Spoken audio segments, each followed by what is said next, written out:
El Banco Central hace política monetaria. Para ello, utiliza la tasa de política monetaria, buscando incidir en las tasas de interés a que los bancos captan ahorros y prestan para el consumo de los hogares y la inversión de las empresas. El objetivo de la política monetaria es mantener la inflación en torno a una meta definida por el Banco Central, logrando la estabilidad de precios y contribuyendo a crear las condiciones para un crecimiento económico sostenido. Banco Central de la República Dominicana, por la estabilidad y el crecimiento. En Banreservas apoyamos la voluntad de nuestra gente.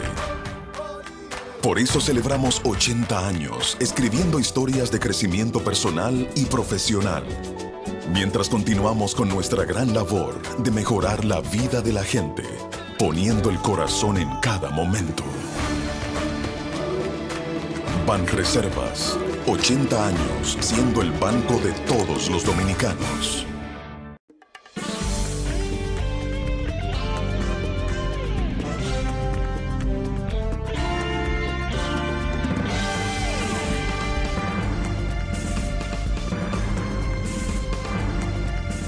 Muy buenas tardes, amables televidentes. Bienvenidos a su cita diaria crepuscular y nocturna en Teleimpacto, que es al final de la tarde, despidiendo el sol y comenzando la noche.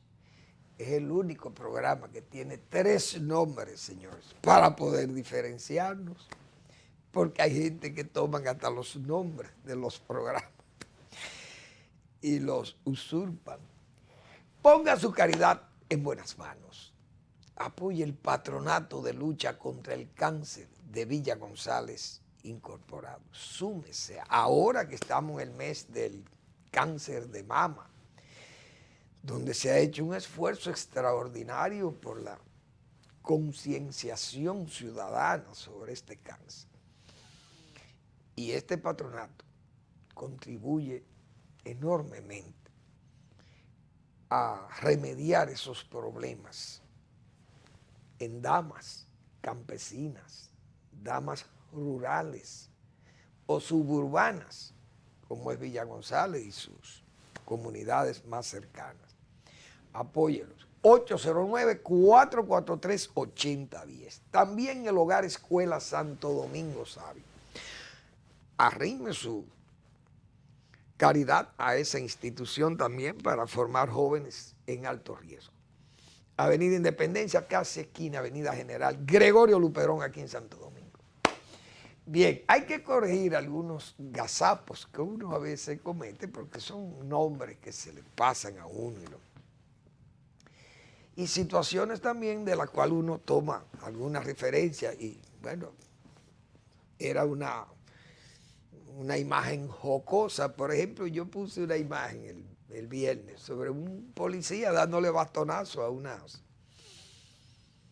a varios jóvenes porque andaban sin la mascarilla en áreas públicas y sin distanciamiento. Entonces, alguien me dijo que eso fue una nota de chiste. Digo, bueno, como comedia, pero deja un mensaje, porque yo recordaba que Cantinflas era un cómico, pero dejaba unos mensajes extraordinariamente eran reflexivos y contundentes cuando Cantinflas decía sus cosas de la marginación social, los abusos contra los más débiles, etcétera, etcétera. Entonces, yo asumía también, como vimos las letras de ese alfabeto cirílico, decía yo, asumo que son de esos países autoritarios de Bielorrusia o Rusia o en Hungría, que hay unos señores ahí que son extraordinariamente corruptos y abusadores, son muy autoritarios. Entonces, por esa razón yo decía que era un buen ejemplo de cómo aplicar las restricciones. Pero si es una comedia, como comedia, deja el mensaje, que yo lo veo muy bien. Pero otro gazapo que tuvimos el viernes fue el del nombre del cónsul francés, que había sido cónsul en Francia, de Francia en Puerto Príncipe.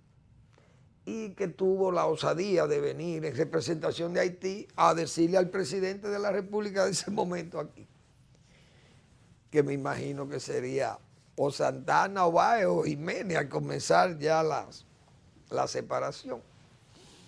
Y vino a plantear la fusión porque eran dos pueblos que no podían vivir así, sino que tenían que unirse, unir sus voluntades en esta misma tierra, cuando el hombre desconocía totalmente lo que era la idiosincrasia dominicana y la haitiana, dos cosas totalmente diferenciadas, del cielo a la tierra, como se dice vulgarmente. Pero el nombre del hombre, yo había dicho que era Riverán, pero no es Riverán. El hombre se llamaba Maxime Raybeau, Raybeau, me imagino que se pronuncia como Raybeau, Maxime Raybeau. Ese fue un cónsul atrevido que fue inmediatamente hizo esa propuesta, fue montado en una goleta y fuera de este país. Me imagino que caería por la Martinica o la Guadalupe por ahí, o la propia Haití.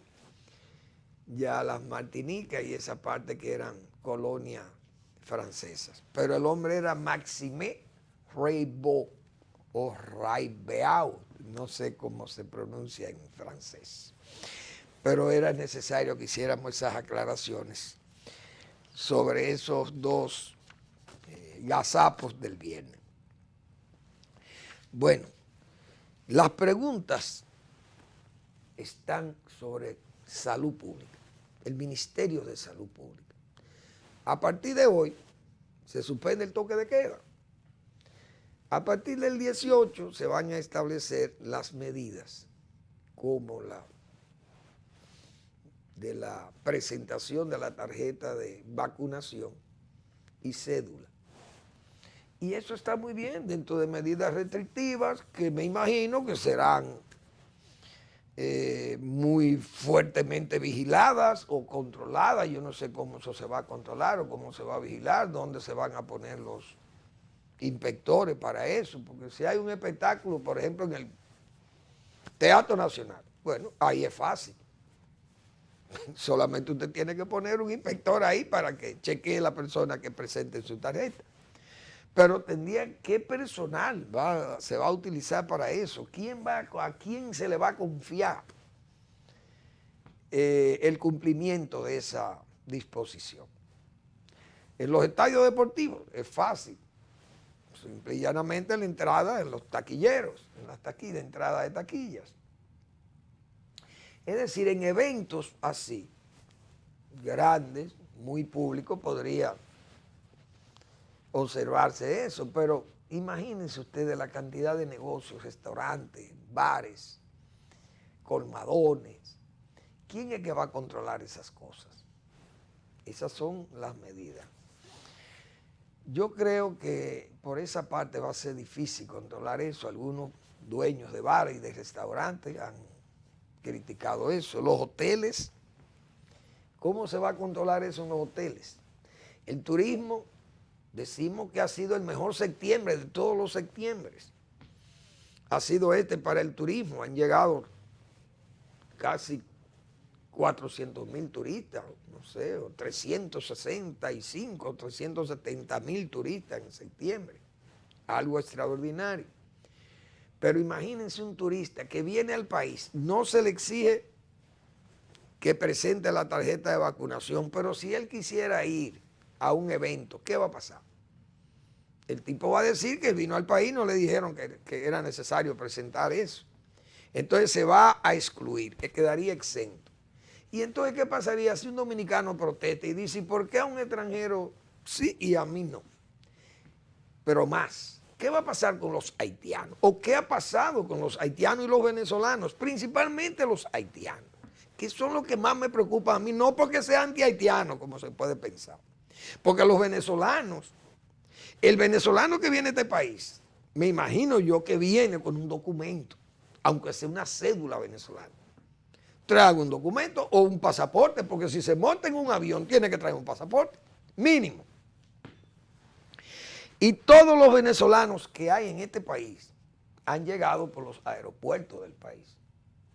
tenemos entendido. Repito, si llegan por los aeropuertos, tienen documentos para viajar, pasaporte, por lo menos. Entonces es una persona que aunque sea ilegal, no es indocumentado, es vacunable y es registrable. Cuando yo digo los haitianos, es porque aquí desde el principio decíamos nosotros, señores, qué bueno que vacunen a todo el mundo y que hay muchas vacunas, para que vacunen a los haitianos. Y además así sepamos cuántos son en el país. Porque hoy decía, o leímos, que dijo el señor ministro, o ministro no, el director general de Migración, se han publicado unas declaraciones de él de que el país no sabe cuántos haitianos son, era lo que yo decía. Cuando el presidente fue a Naciones Unidas a abogar por Haití, no abogó por el país, por el daño que Haití nos hace, porque yo he dicho que en Naciones Unidas piensan, o en el mundo exterior a la República Dominicana, piensan que nosotros estamos favorecidos por esa abundante y barata mano de obra que nos favorece para la competitividad. Ese es el criterio. Entonces, nosotros no sabemos cómo nos afectan los haitianos, porque no sabemos ni siquiera el número que hay aquí. La vacunación, pensamos nosotros, este es un medio para saber cuántos son. Y si no se quieren vacunar, entonces despídanlo, mándenlo a su país, que allá ellos están felices y allá no les llega el virus. Pero a nosotros nos complica la vida. ¿Y qué ha pasado? Que la autoridad irresponsablemente no nos ha dicho nada sobre los haitianos, ni siquiera de los venezolanos. Se nos ha dicho a nosotros que es lo que hay, a menos que esté prohibido por la misma Oficina Mundial de la Salud, que se entienda que es una discriminación segregar las nacionalidades. Y yo pienso que eso no es pecaminoso, que sepamos cuántos haitianos se han vacunado o cuántos venezolanos se han vacunado, porque incluso eso es un gasto que estamos pagando los dominicanos. Es decir, Salud Pública o el ministro de Salud Pública, con mucha, diríamos, confianza y con mucha fe, ha señalado que esas medidas son las que se van a implementar. Pero repito, ¿están exentos esos extranjeros, incluyendo turistas? Si ellos están exentos, sería una actitud discriminatoria contra los propios dominicanos que hemos cumplido, o por lo menos con lo que no han cumplido, con la vacunación. Pero también se nos somete a los que estamos vacunados, se nos somete a una especie también de hacer fila, hacer una cola, porque tenemos que identificarnos para poder entrar a un evento, o a un bar, un restaurante, etc. Entonces, las iglesias, ¿qué va a pasar con las iglesias? ¿Se puede discriminar a un feligrés que quiera ir a rezar a la casa de Dios, donde se supone que está protegido? Porque Dios debe proteger a sus seguidores. En este caso, es como diríamos un choque espiritual, un choque de fe, de que yo vaya a rezarle a Dios, a Jesucristo o a Dios en un templo y tenga miedo de estar en el templo porque entonces me puedo enfermar. Fíjense el choque con la fe que tiene eso. Es decir, hay muchas situaciones que se van a presentar que uno no sabe realmente cómo será esto. Los choferes, ¿a quién le van a exigir los choferes? ¿Cómo le van a exigir? Dígame usted las onzas, las guaguas de onza, el metro, con ese molote de gente, ¿qué va a pasar? Entonces, esa medida está condenada a fracasar, dice Manuel Fernández. Esa medida está condenada a fracasar.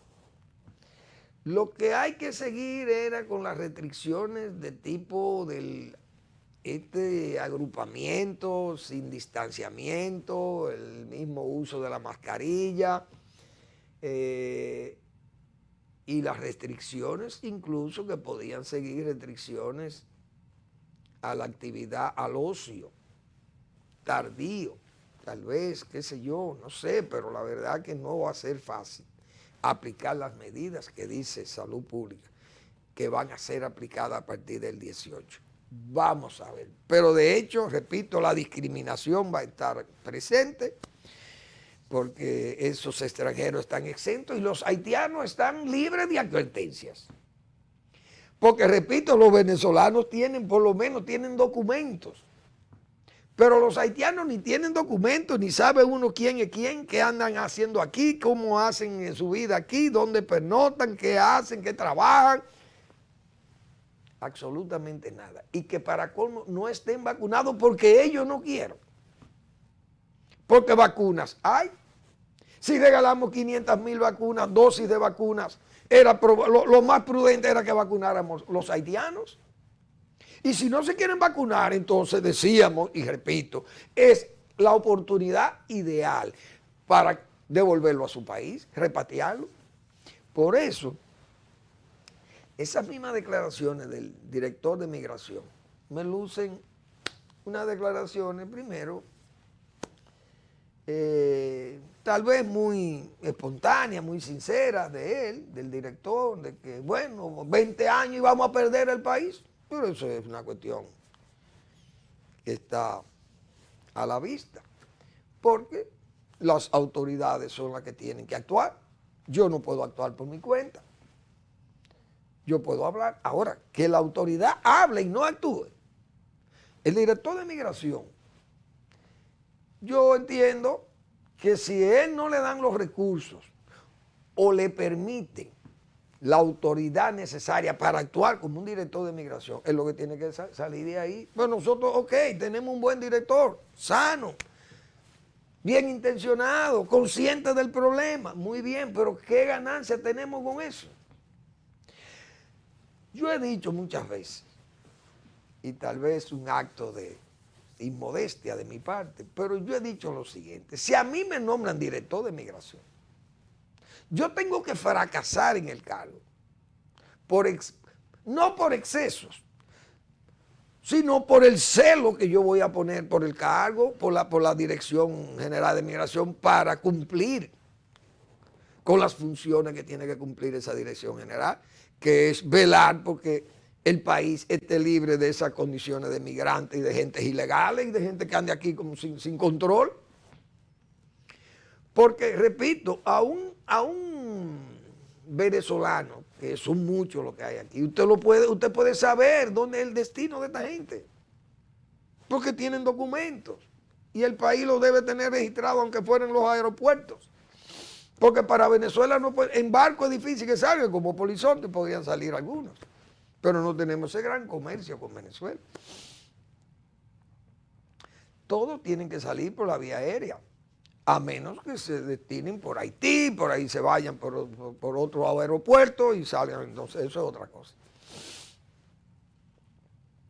Pero esa gente sabemos dónde están, o cuántos son, y por dónde pueden andar, porque eso son gente localizable, porque están identificados. Pero los haitianos, entonces migración, repito, yo tuviera ese cargo, y a mí hay que botarme del cargo por el celo que yo voy a poner para que el país esté libre de todas estas, de esa inundación migratoria.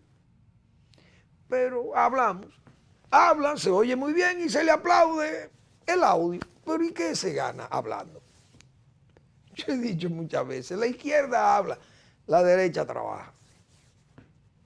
Esa es la diferencia. O como decía también Séneca el Viejo, el camino por los preceptos es largo, breve y eficaz por los ejemplos. Es con ejemplos que tenemos que dar resultados. Así que son los resultados con hechos, no con palabras, aunque sean espontáneamente sanas, buenas y oportunas del director de migración, pero es actuando. Es que no se devuelvan solamente de la frontera, se devuelvan los haitianos. Es que hay que montarlo en guagua, en camiones, o en aviones, o en barcos, o en barcazas, y devolverlo a Haití. Pero de las partes más profundas del país, tenemos que irlo a buscar y llevarlo a su país. para que esa migración no se convierta en lo que usted como director de migración ha dicho, que en 20 años vamos a perder toda la identidad. Así no vamos a llegar a ningún lado. ¿Por qué? Porque el gueto de Matamosquito es el que nosotros tenemos que levantar, desmantelar y no dejar que esos guetos se reproduzcan como hongos. O no permitirle a un país como Canadá, que nosotros no tenemos que agradecerle nada a Canadá, ni ellos a nosotros, ni nosotros a ellos. Que un país como Canadá no venga aquí como si fuera por mera dependencia que nosotros tenemos de Canadá, que venga a Canadá a instale un barrio haitiano de indocumentados, ilegales e indocumentados haitianos.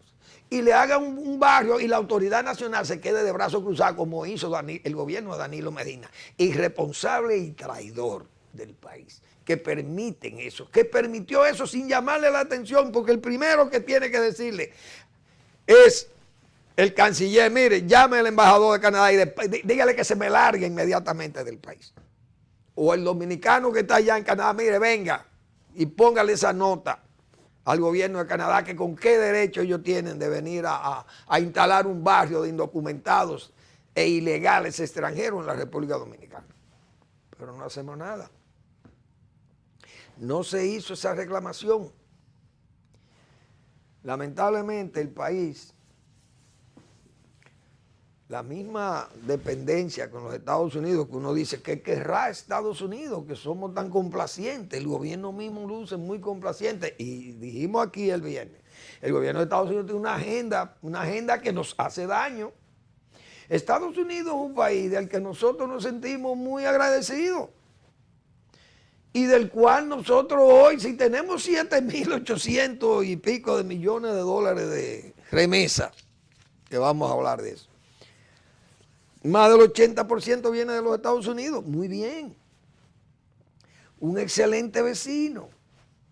Refugio para muchos migrantes dominicanos, porque nosotros no nos podemos oponer a las migraciones. Este país siempre ha sido receptor de migrantes de todas las etnias y de todos los lugares del mundo. Aquí han venido chinos, aquí han venido japoneses, húngaros, alemanes, judíos, han venido negros de África, negros de las Antillas, aquí han venido blancos de Europa, blancos del norte, de América, indígenas, aquí ha venido de todo a este país. Y nosotros lo hemos recibido a todos. Incluso extranjeros que se quedan en el país y han peleado por este país, por la independencia y la restauración de la independencia de este país. Entonces nosotros no podemos ser antimigrantes. Ahora, que un control de migración tenemos que tenerlo obligatoriamente. Entonces Estados Unidos tiene en su agenda, no Estados Unidos, sino el gobierno del presidente Biden. Es un gobierno que le da fuerza a los gays, al lobby gay, al lobby abortista, a ese lobby, dijimos, sodomita, de los matrimonios y de los matrimonios en sexos iguales.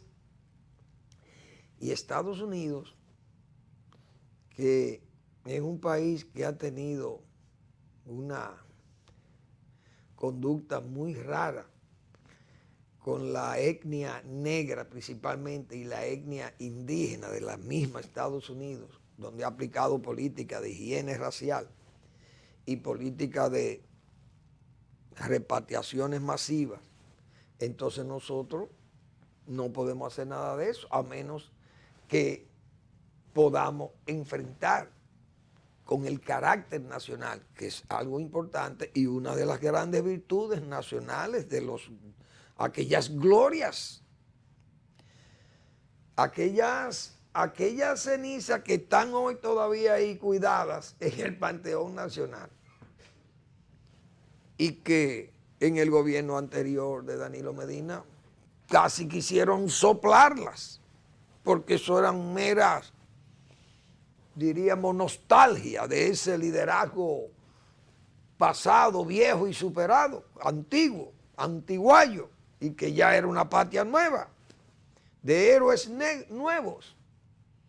Entonces, el gobierno ha sido sumamente, ha ido siendo complaciente con la agenda norteamericana. Probablemente esa agenda, decimos nosotros, querrán imponerla porque Estados Unidos, ¿qué busca Estados Unidos? O solamente ponerle un freno, una especie de antemural a las intenciones chinas de querer ser muy solidario con la República Dominicana, los chinos, y que Estados Unidos entiendan que como nosotros somos parte de su influencia geográfica y geopolítica, entonces proteger este territorio de esas malas influencias de ese país del Asia lejana.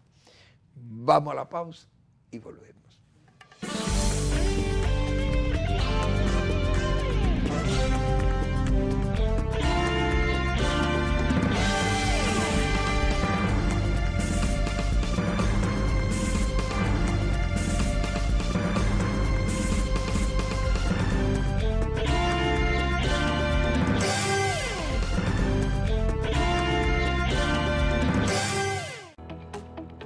El Banco Central hace política monetaria.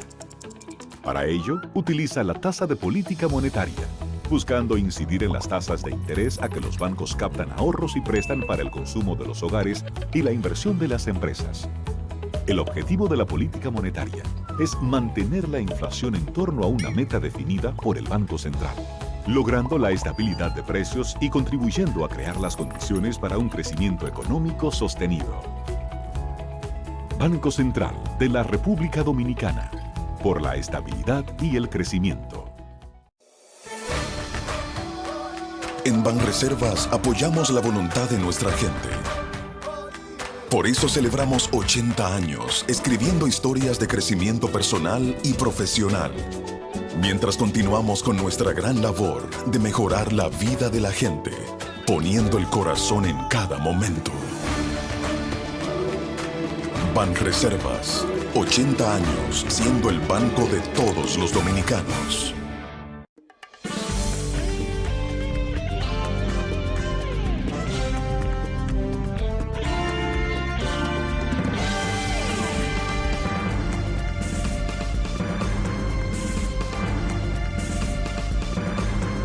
Muy bien, el Banco Central ha anunciado con mucha alegría para el pueblo, porque esas son noticias que nos agradan y que nos deben agradar a todos. Que el país haya recibido 7.861.3 millones de dólares de manera acumulada desde el mes de enero hasta el mes de septiembre de 2021. Que eso significa, señores, unos superior 2.011 millones a lo alcanzado en el periodo del 2020, registrando un 34.4% de crecimiento interanual. Es decir, el banco resalta que este valor sobrepasó en 262.8 la remesa recibida en septiembre del 2019. Ese es el año previo a la pandemia. Y eso, señores, el banco lo destaca mucho porque sabe, como autoridades monetarias, su experiencia, saben la importancia que tiene esa remesa en tiempos donde se limitaron la generación de divisas fuertes por exportaciones, por problemas de la caída del turismo. Es decir, la pandemia cerró muchas llaves por donde el país recibe moneda fuerte. La inversión extranjera se detuvo porque todo el mundo sabe que el mundo se detuvo con la pandemia. Todo el mundo quedó detenido, como paralizado, como si fuéramos una situación sin aire. Nos quedamos sin aire. El mundo se quedó sin aire. Entonces las poblaciones nos quedamos como si fueran paralizados. No nos podíamos mover. Estatuados. Ese yo creo que sería el término usado. Nos quedamos, el mundo se quedó estatuado. Entonces, esa fuente activa que quedó en un país tan grande como Estados Unidos, que es un país que dentro de todos los estatuados, como se dice, esa economía, por esa misma idiosincrasia del norteamericano, que no es tan dado a que le restrinjan sus derechos, y es un país así, y aún así en plena pandemia la gente, habían estados que no querían plegarse. Bueno, el propio gobierno de los Estados Unidos promovía las no restricciones, el propio Trump. Y no creía en la vacuna y que en los medicamentos, y unos medicamentos rarísimos, se hablaba de ello, y muchas cosas disparatadas que se hicieron en el tiempo de Trump. Entonces Estados Unidos, como es un país tan poderoso y tan consciente de lo que es el apoyo social en los Estados Unidos, la solidaridad con las familias, el welfare, es un país que tiene ese welfare desde los años 40, me imagino yo, o antes de los 40, en tiempo de Roosevelt. Y es un país que siempre ha entendido que hay que repartir, como dice. Y producto de todas esas ayudas, como nosotros tenemos una población dominicana muy alta en los Estados Unidos, recibiendo esas ayudas, pues aquellos se solidarizan con los de aquí, con sus familiares, que estamos también parados, detenidos, o muy casi el nivel de paralización total, reciben esos apoyos y ellos conducen parte de esos apoyos para acá. Y eso ha permitido que tengamos el desempeño que dice el Banco Central, que esas son divisas fuertes que nos permiten hacer muchas cosas, pagos de impuestos, pagos de los servicios de la deuda, las importaciones claves que tenemos, y que entonces el turismo ha ido también ya retomando su nivel de prepandemia, y entonces ya el país luce muy recuperado. Desde luego, pienso yo, ¿por qué arriesgarnos una estabilidad que la hemos ganado a pulso? Porque hay que ver las medidas que ha tomado el Banco Central, esa flexibilización monetaria, más de 220,000 millones de pesos, facilidades de crédito, manteniendo una tasa baja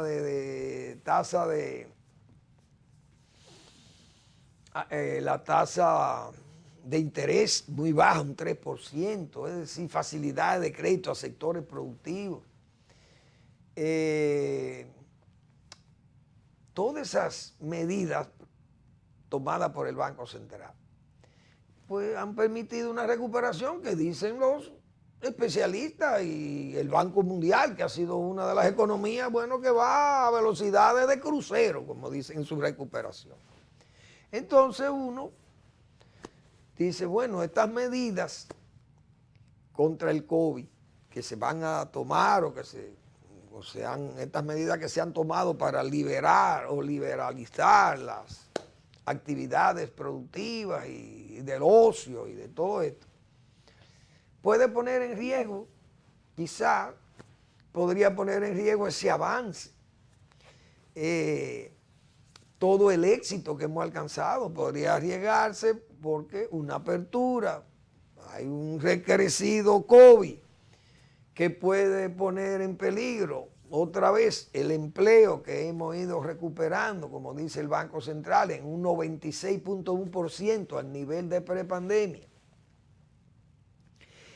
Que las divisas, tenemos unas divisas de 12.800 millones de dólares.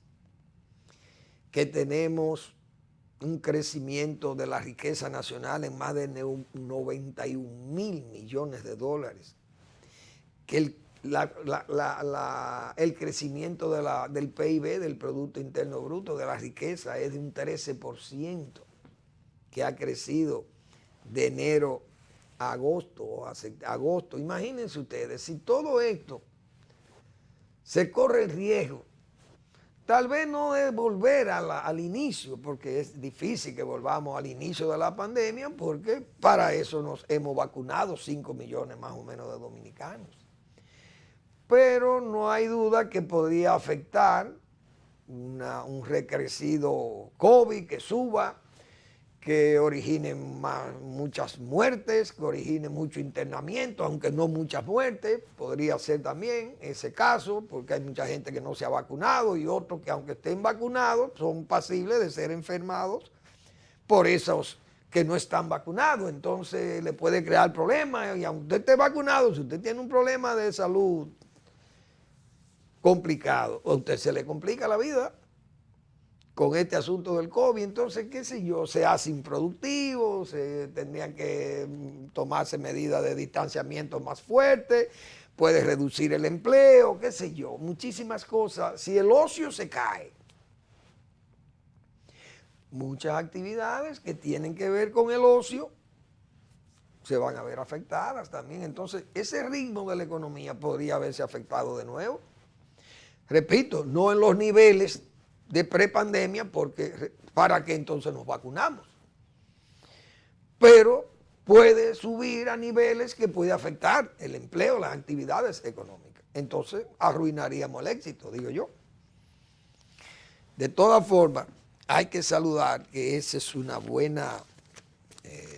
buen resultado de las remesas, del manejo de la economía, que sigue vigorosa, aunque la amenaza, no hay duda, de una inflación importada que no tiene la culpa el país, porque estos tiempos son de inflación importada. La única vez que este país estuvo muy mal por una inflación fue en tiempo del 2000-2004, cuando Hipólito Mejía, que el mundo andaba maravillosamente bien. Y República Dominicana perjudicialmente mal, porque se complicó la vida aquí. El petróleo $34, la moneda era manejable, todavía un 16% o un 14% comenzó, y ese gobierno lo dejó en 60%, la devaluación. Crisis de alimentos, crisis de combustibles, 2 cesaciones de pago, falta de divisa. ¿Y qué más cosas no pasaron aquí? Quiebras de bancos y entonces la economía totalmente arruinada. Menos 3% de crecimiento, o sea, en decrecimiento. Cuando el mundo andaba, Estados Unidos en tiempo de Clinton, para el 2000, dejó un superávit de más de $80,000 millones, la administración de Clinton. Es decir, que el país andaba muy bien para esa época. Incluso el gobierno de Leonel Fernández en el 2000 entregó un país, una economía creciendo, con el empleo muy reducido, la pobreza incluso reducida, la deuda externa controlada, las recaudaciones fiscales altas y el avión, como se dice, volando cómodo, y todo se vino abajo. Pero no por influencias de fuera, sino por las malas decisiones de adentro. Esta vez tenemos la inversa. Ahora son situaciones de fuera, ese petróleo que se ha encaramado a unos niveles muy fuertes, el carbón, entonces si el petróleo se sube mucho, también suben los demás, el carbón y el gas. Han complicado los combustibles, los alimentos se encarecen también, porque la misma pandemia y la misma caída del desarrollo, del crecimiento de los países grandes, generadores de exportaciones, principalmente de granos y de grasas, pues no hay duda que esos productos, esos commodities se han incrementado. También el café se ha incrementado por parte nuestra, el azúcar. Y eso pues también van y vienen, como se dice. De todas formas, hay que luchar para que las cosas no se nos deterioren más. Por lo menos el buen manejo económico. Ahora, el gobierno ha planteado la reforma. Y en medio de esta situación, los argumentos para la reforma hay que saber plantearlo esta balanza, vamos a llamar, la balanza de los argumentos de esta reforma propuesta, o ni siquiera propuesta, vamos a decir, anunciada por el gobierno, y que aunque han salido ahí unos documentos que los especialistas dicen que eso puede ser un globo de ensayo, a ver la reacción de la gente, pero que si es como es ese globo de ensayo, no hay duda que el discurso del presidente, cuando habló de la necesidad de la reforma, está totalmente desviado de la verdad. El presidente había señalado que los grandes núcleos y la gente de nivel de ingreso no tan alto no iban a ser afectados, que esa reforma, si se hacía, venía a afectar los ingresos altos, serían los que iban a pagar. La gente, que todo el mundo sabe cuál es la gente que carga pesado con los impuestos, que es la clase media. Es ahí donde está el problema, porque la clase media, como es la que genera carga fiscal, genera, mejor dicho, beneficio fiscal, porque con su trabajo va generando. Los ricos también, pero los pobres no, porque los pobres incluso están exentos del pago de impuestos, porque un pobre no va a ganar 35,000 pesos mensuales. O 30,000, que yo creo que a partir de por ahí es que hasta ahí llegan los niveles exentos del pago de impuestos. Entonces los pobres apenas llegan a los 10,000 los que trabajan. Imagínense ustedes, 10, 12, 15, son salarios muy bajos. Entonces el peso, la carga de estos impuestos siempre va a caer en la clase media. La clase media, media baja y media alta, que es una franja muy grande, es una franja de alto consumo, consumen porque trabajan y con sus ingresos demandan bienes y servicios. Ahora, es la clase que menos protesta. Es decir, nunca se ha visto la clase media tirada a la calle protestándole, tirándole piedra a la policía, ni objetos peligrosos, ni quemando goma, ni nada de eso. Aquí los que han quemado goma siempre son la clase más baja del nivel económico, de gente que está en desempleo, de la gente que no le alcanzan los recursos magros que recibe, que pasa hambre, que tiene molestia con no puede pagar la luz y se subsidia, pero eso le equivale a darle muchos apagones, no tiene agua potable regular, generalmente le llega agua a determinadas horas y tiene que cargar el agua o comprar el agua y hacer muchísimos sacrificios. Sus viviendas son muy malas, prácticamente viven en el tugurio. Esa es la clase que sale a abrir comercios o a robar en las calles o a hacer lo que sea para sobrevivir. La clase media, hasta los tiempos en que llegó una iniciativa de los países europeos cuando perdieron los beneficios del Estado benefactor, esos gobiernos demócratas cristianos y socialdemócratas que iniciaron esos programas de ayuda, pero con la crisis que se presentaron en el 2008, todo ese Estado benefactor se fue a pique. Entonces nacieron los indignados, y esos indignados son precisamente esa clase media que comenzó a protestar en Europa y que se ha distribuido por el mundo entero, y ya la clase media protesta. Vamos a la pausa y regresamos con el tema.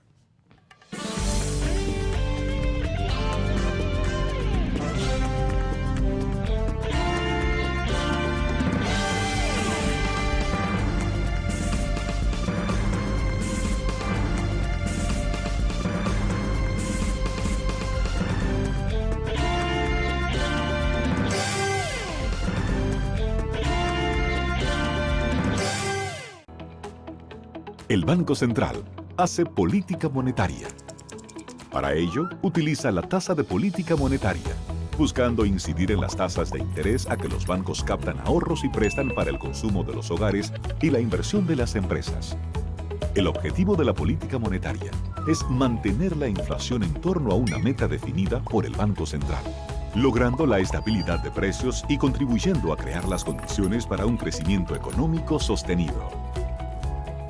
Banco Central de la República Dominicana, por la estabilidad y el crecimiento. En Banreservas apoyamos la voluntad de nuestra gente. Por eso celebramos 80 años escribiendo historias de crecimiento personal y profesional, mientras continuamos con nuestra gran labor de mejorar la vida de la gente, poniendo el corazón en cada momento. Banreservas, 80 años siendo el banco de todos los dominicanos.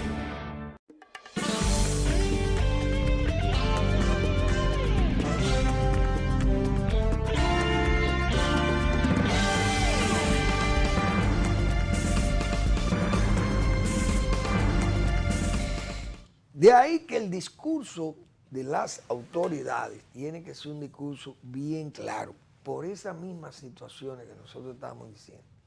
Se van a agravar. Si el gobierno no recauda, no tiene los dineros suficientes, ¿cómo puede sostener la demanda de servicios? Los bienes de capital, las inversiones de capital. Los gobiernos manejan, no pueden hacer dinero ya inorgánico, tienen que recaudar y uno sabe que son dolorosas las recaudaciones porque caen sobre sectores que están muy cargados. El muy rico puede seguir pagando impuestos porque él ya tiene una riqueza guardada, acumulada y tiene bienes que le permiten seguir viviendo cómodo. El muy pobre, que está ya en el estado de indigencia, ese no tiene problema más que siempre está viviendo en problema, en la olla, como se dice vulgarmente, y tiene que buscar la asistencia de los subsidios. Y la vivienda y el agua, lo que estamos diciendo. Entonces el gobierno, ¿cuál es el discurso? Que lo que se va a recaudar es para vivienda, para agua, para subsidios, para darle servicio a la gente, porque la gente está desesperada. Entonces hay que vender ese discurso. Pero ¿por qué uno sabe que esos discursos se venden para fines de que la gente no se altere? Pero la gente se puede alterar. ¿Por qué se puede alterar? El gobierno tiene una gente ahí, como es el ministro de Economía, que cuando estaban en la oposición decían que el problema eran los gastos que tenía el gobierno del PLD y que cuando ellos llegaran al poder con el control de los gastos, se resolvían los déficits. Pero resulta que llegó el gobierno, llegaron esas voces que decían eso, esos discursos, y ahora la realidad le da en la cara y entonces vemos que el déficit sigue en más de 250 mil millones de pesos, qué sé yo, hacer un déficit por ahí del presupuesto. Dice el gobierno que ha controlado el gasto malo y que ya tienen un gasto bueno y que no era necesario tanto dinero prestado, pero han tomado 14 mil millones de dólares. Entonces se cae todo lo que fue prepandemia y prepoder. Ese discurso hoy está derrotado por la realidad. ¿Qué pasa? Que ahora esas cargas se van a sentir y hay que saber cómo es que la gente va a reaccionar, porque todavía el gasto es limpio, como yo he dicho, falta que el atrévanse, que hacía Balaguer con su dedo índice, llamando la atención sobre la austeridad y el control de los gastos superfluos, de los gastos impropios. Entonces aquí hay una serie de exenciones que habrá que medir porque uno tiene que ser consciente. Aquí hay gente que se ha puesto loca. Bueno, que hay que quitarle a los ricos, hay que quitarle todo eso, esas exenciones. Sí, pero por ejemplo a Barrick-Gold, yo pongo este ejemplo. Se negocia un contrato con esa compañía de oro, Barrick-Gold. Esa gente, si tienen un contrato que se establecieron aquí y que el combustible que ellos usen o los vehículos que puedan traer están exentos del pago de impuestos aduanales y esas cosas, ¿qué va a pasar? ¿Usted le puede quitar esas exenciones a una minera como esta? Que ponga en peligro la inversión de ellos o su negocio y qué sé yo, porque las cosas también hay que saber plantearlas. Las telefónicas probablemente tengan unas exenciones y así hay varias compañías de inversión extranjera que se acogieron a la ley y esas cosas hay que respetarlas. El gobierno no puede actuar a la ligera. Ahora, aquí hay que actuar contra los políticos, esas decisiones políticas. No es posible que haya barrilito, que haya... Señores, aquí las reformas se hicieron cuando Balaguer. En el 91-92 se hizo reforma. Pero Balaguer, que tenía fuerza moral para mandar una reforma porque no tenía dispendio, por el atrévanse. Y fíjense cómo se hicieron aquellas reformas. Y se hicieron incluso tranquilas, no hubo exaltación, la calle no se hizo ebria. No hubo ebriedad callejera con las reformas de Balaguer, pero que Balaguer tenía un modelo de austeridad, de control del gasto. Yo no voy a decir que el gasto era bueno o malo, pero había control del gasto superfluo. Porque las inversiones tal vez Balaguer las priorizaba por allí, por acá, por el espíritu muchas veces, la cultura y qué sé yo, y entonces otras veces, bueno, venían las necesidades, etcétera. Y yo no voy a entrar en esos detalles. Pero Balaguer era probadamente austero. No él, el Estado lucía austero, pero ahora tenemos un Estado elefantiásico. Un Congreso que hace lo que le da la gana, gasta dinero, pensiones, los alcaldes hacen lo que le da la gana, los regidores, los diputados. Y aquí y los salarios y las pensiones y los gastos innecesarios y un sistema de relaciones exteriores, muchísimas embajadas, un reguero de cosas que nosotros no necesitamos. Entonces hay que ponerle freno a ese desenfreno para poder pasarle una reforma a este pueblo o hablarle en tártaro. Si el presidente habla en tártaro o habla en cirílico, entonces no lo entiende la gente y bueno, y como no entendieron, pues tranquilo, como se dice. Pero hay muchas expectativas con este asunto de la reforma. Vamos a esperar porque uno no se puede adelantar tampoco, poner la carreta delante de los bueyes.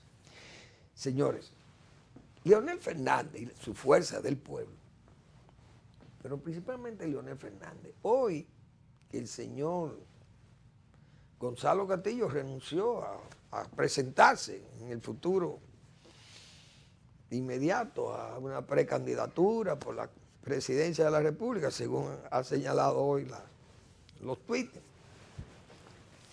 demuestra el error de Danilo Medina. Todavía se confirma más. Un hombre sin experiencia política, pero sin formación, peor todavía, sin formación política ni académica siquiera, para poder sustentar una candidatura de un partido tan importante como era el PLD.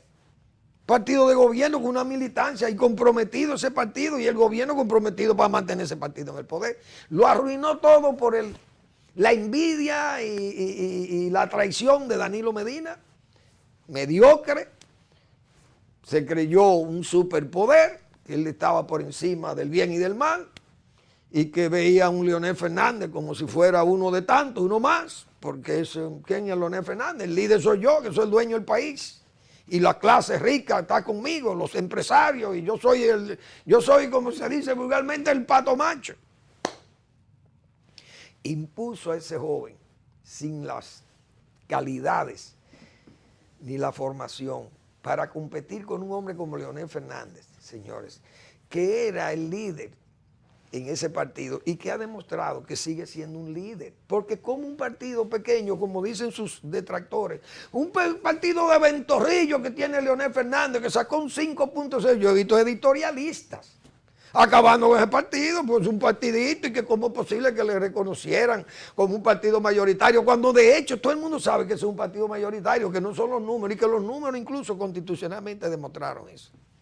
Entonces Leonel Fernández ha dado pruebas muy visibles, muy fehacientes de su liderazgo, porque si es un partido pequeño, ¿cómo se van a inscribir 118 generales, ex generales de las distintas ramas de las Fuerzas Armadas y la Policía Nacional? Se integran a un partido ventorrillo. Pero miles de dominicanos en el exterior, 17 días juramentando gente en Estados Unidos. ¿Y cómo un partido pequeño se puede dar el lujo? ¿Por qué los otros partidos pequeños no tienen esa actividad febril de reclutamiento o de gente que va en forma espontánea a inscribirse? Entonces, ese partido, la Fuerza del Pueblo, y ese esfuerzo que está haciendo Leonel Fernández, que ahora ha demostrado que es un trabajador incansable políticamente hablando, y Leonel tal vez no era una persona muy dada a esos afanes. Tenía aquella maquinaria montada, que era el PLD, ya un partido hecho, formado, pero el hombre es como Balaguer. Balaguer era un monstruo político trabajando y con edades no noagenarias andaba en la calle y haciendo discursos, Joaquín Balaguer. Leonel Fernández es joven, pero no hay duda que tiene una actividad política que está llevando a la Fuerza del Pueblo a un posicionamiento políticamente hablando muy importante y que va a dar agua a beber en el proceso que viene en el 2024. La gente se está organizando. Porque, repito, si el gobierno se ve expuesto a una situación de deterioro como la que es visible y posible, visto, no voy a decir el derroche, pero el gasto innecesario muchas veces que tienen los gobiernos. Y que este gobierno tiene una amenaza que es el síndrome de lo que son situaciones de la historia reciente, pasada, que se pueden repetir. Y todavía más, ese síndrome que queda de que le digan que no sabe gobernar, que eso la oposición comienza a menear eso. Y comienza la gente a preocuparse y comienza la gente a decir que solamente sobre impuestos y más impuestos que se puede, y con los préstamos es que se puede gobernar, que así no se puede. Y la gente se va convirtiendo en una especie de volcán que aunque apagado, fíjense cómo son los volcanes, cuando hablan, cuando rugen, entonces botan lava y arde todo el entorno del volcán. Cuidado con esas cosas y el gobierno que maneje bien estos asuntos y que pueda explicar claramente qué es lo que tiene en carpeta. Porque amenaza tiene, repito, por esas organizaciones políticas que están tomando cuerpo, tomando fuerza y representatividad. Gracias por su atención. Nos vemos mañana en otra entrega de Al Final de la Tarde, despidiendo el sol y comenzando la noche.